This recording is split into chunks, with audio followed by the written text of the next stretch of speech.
बिस्मिल्लाहिर्रहमानिर्रहीम। इय्याका नअबुदु व इय्याका नस्तईन। कैसे हैं आप सब लोग? अल्लाह ताला आपको हमेशा खुश रखे। आज मैं आपके लिए लेकर आई हूँ आलू के पकोड़े समझ लो, या बेसन वाले आलू,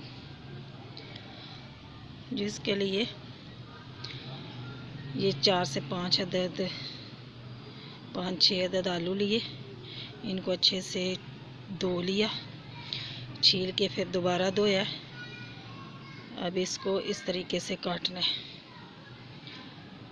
ना कटर से काटेंगे तो बहुत ज़्यादा पतले हो जाएंगे, हमें बहुत ज़्यादा पतले नहीं चाहिए, हमें इस तरीके के चाहिए, ऐसे, ना ही मोटे और ना ही बहुत ज़्यादा पतले।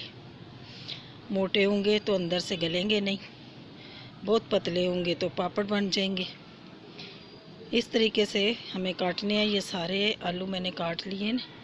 अब इनको चाहे तो किचन टॉवल से इसको खुश्क कर दें या टोकरी में 10 मिनट के लिए रख दें। ये इनका पानी अच्छे से खुश्क करना है। दूसरी तरफ इसका हम गोल तैयार कर लेते हैं।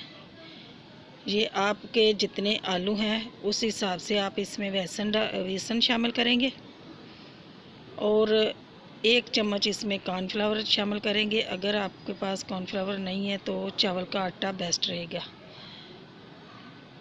और ये हस्बे जायका मिर्च, नमक, मिर्च और हल्दी ये इसमें जाएगी। और हल्दी इसलिए डालते हैं कि इसका कलर बहुत अच्छा आएगा आलू के ऊपर। ये है जी धनिया बारीक कटा हुआ हरा, ये खूबसूरती के लिए और जायके में भी अच्छा लगेगा। इसको अच्छे से मिला लेंगे और थोड़ा थोड़ा पानी डाल के इसका गोल तैयार कर लेंगे। और गोल इस तरीके से तैयार करना है कि बहुत ज़्यादा पतला नहीं होना चाहिए और ना ही बहुत ज़्यादा गाढ़ा होना चाहिए। बहुत ज़्यादा पतला होगा तो ये हमारे आलू के ऊपर नहीं लगेगा। अगर मोटा होगा तो आलू की तह में इसकी बेसन की तह बन जाएगी और आलू हमारे कच्चे रह जाएंगे। दूसरी तरफ ये चूल्हे के ऊपर मैंने तेल गरम करने के लिए रख दिया। आज गैस बहुत कम थी और तेल गरम तो हो गया, लेकिन बहुत ज़्यादा गरम जैसे डालो तो आलू ऊपर आ जाए उतना नहीं हुआ, लेकिन गुजारे के लिए ठीक है। अब एक एक आलू को इसमें डिप करके इसमें फ्राई करना है। सारे एक साथ नहीं डालने ताकि आलू जुड़ ना जाए, और एक एक करके इसमें डालेंगे। फिर इसको इसकी साइड तब्दील करेंगे, इसको गोल्डन ब्राउन होने तक इसको पकाना है। ये इतने मज़े के आलू बनते हैं।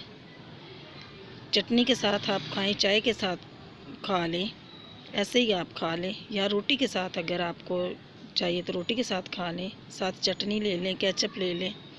ये बहुत मज़े के आलू बनते हैं इस तरीके से। ये बहुत क्रंची, जो हमने कॉर्नफ्लावर डालना है या चावल का आटा डाला है, इससे आप मुझसे भी बेहतर आलू बना सकते हैं। इससे क्रंच बहुत अच्छा आएगा इसका। ये देखें, बहुत अच्छा क्रंच आएगा और जायका भी बहुत अच्छा आएगा। अल्लाह ताला आपको अपने हिफ्ज़ व मान में रखे।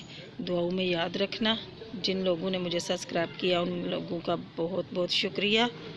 दुआओं में याद रखना। अल्लाह हाफिज़।